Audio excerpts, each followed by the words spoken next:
On to race number 8 then, and this is the second of the Group 3s on the programme. 1,400 metres for the Chinese Club Challenge Cup. Again, a handicap here. Kai Ying Star roll forward from barrier number 7. He's been behind Golden 60 on his last 4 starts. There's no Golden 60 here. Buddies will roll forward as well from barrier number 8. Mighty Giants coming out of the Marlin International Day where he ran 7th. Champions Way skipped the big day. We've got King's Shield. Pace from him, but his better form's on the all-weather. Winning Dreamer unbeaten in 6. Sky Darcy unbeaten in 3 starts this campaign. They're the young up-and-coming horses, possibly heading towards the 4-year-old series, much like Golden 60 did last year. King's Shield, the only one of these, Mark, that spent any time up at Chung Fry in the last month. He'd be hoping the surface underfoot to Andrew was all-weather. Unfortunately for him, it's not. He's going to lead on the turf. However, King Star likes to roll forward, or Kai Ying Star likes to roll forward outside of King's Shield.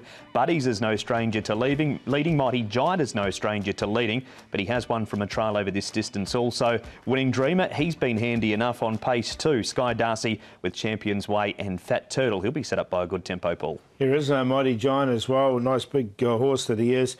You'll find this a lot easier. Barrier number 4 for him, Group 3, after running in the International Mile. He looks good, and he you know, the distance is ideal for him.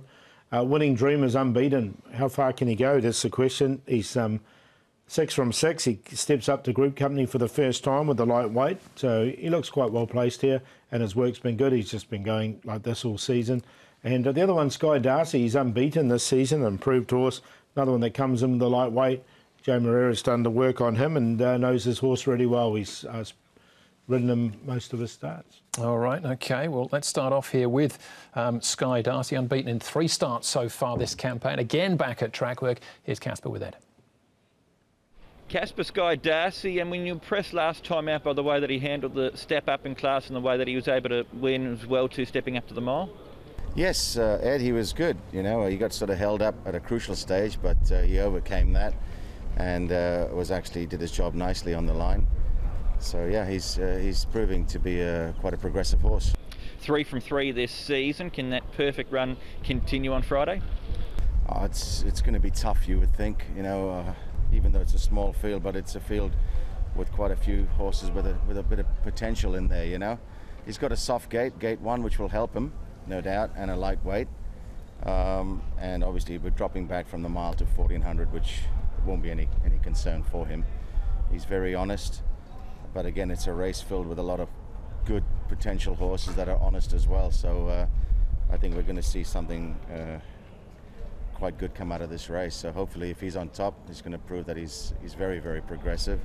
You got horses like, you know, Winning Dreamer is unbeaten. He's won his last 4 at 1,200, first time stepping up to the 14. And a horse like Mighty Giant, who's won sort of 6 out of 8 over 1,400 with a couple of seconds, who Ricky Yu thinks is a Group 1 horse, you know. And I wouldn't even ride off a horse like Fat Turtle, whose last 2 runs he hasn't been beaten far, you know. So it's, again, you've got Buddies, who's been very consistent this season with Tony, and you've got the top weight, Kai Ying, dropping back to 1,400, who's also a good benchmark horse. And he's basically the only horse we're out of the ratings with, you know, so that's why it was a good race for us to take a chance at, even though we got to carry a bit of overweight. But you know, the horse is fitting well, and we've got to give him his chance to run in these types of races if we think he's going to progress into a triple figure horse. Is this his final run heading into a classic mile? It certainly is. Yeah, he's got the rating there now, so he's secure, and it would be nice, obviously, to see how he competes at this level. As far as the 4-year-old series is concerned, is him and Enriched Delight your 2 classic series horses at this stage, Casper? At this stage they are. They've got the ratings in hand, and you know, they certainly look like 2 horses that are on top of their game coming into the series. So yeah, it's pretty exciting. Obviously they've got to stretch over a few, you know, different distances, but at this stage they're both in good form. You know, Enriched Delight comes back to race the following weekend on the 10th at a 1,400, so it'll be good. Yeah, looking forward to it. Casper's done most of the hard work for us then. I think we're going to go straight to the tips. We'll have a look at some of the runners anyway. Fat Turtle, he mentioned there, Mark, who was runner-up in this race last year, 2 Golden 60, carrying 100 and, what did he have last year? 117, he's got 119 pounds. This is a super effort, though, on International Day. His last 2 have been excellent, Andrew, and his run here was perhaps overshadowed by a couple of the other old boys in this race, wishful thinker that's come from behind him and run past him, as has Rattan.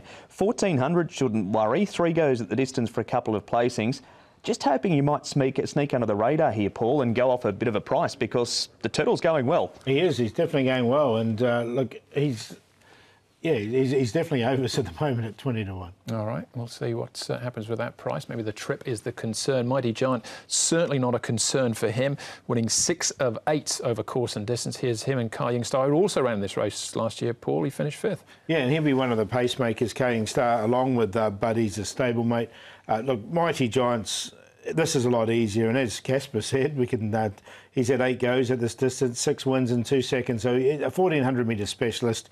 And from barrier number 4, he's going to be right in it. He's one of the main hopes. And he's having his actual first start in a Group 3 company, Mighty Giant, but a couple of wins in Class 2. Such a big horse, and 1400 is perfect. Of course, that was Golden 60 winning the Mile International. He won this race by 2 lengths last year on way to a clean sweep of the 4-year-old Classic Series. Could Winning Dreamer be heading in the same direction, Mark? I don't see why not, Andrew. He's just been so good. Such a professional racehorse. He knows where the line is. As Casper also said in the interview, he's up to 1400 metres for the first time. But, Paul, every time he gets asked a question, he just answers with a yes, this horse. And at this stage, there's nothing you can find there that he's suspect at. Yeah, the only query is the 1400, I think. I mean, over 1200, he's winning them really well, and he won nicely once again. The only query I had was the 14. OK, he's the favourite at this stage. Other horse to consider, Champions Way, who missed out on International Day. They went past it. He ran 3rd in this race last year. What do you think of his chances? Karis Teton from barrier 2, Paul. Yeah, look, he's come right up short in the market as well. He's going to only have to carry 118. We know he's a very good horse here, over the 1400 metres as well. He's won and been placed a couple of times, so he's definitely another one of the chances. And that is Crypt the Grey, who we'll see in an upcoming race, but he was pushed out at the top of the straight and then allowed to cruise the last little bit. Just had him outside the top 4, though, Champions Way in this field.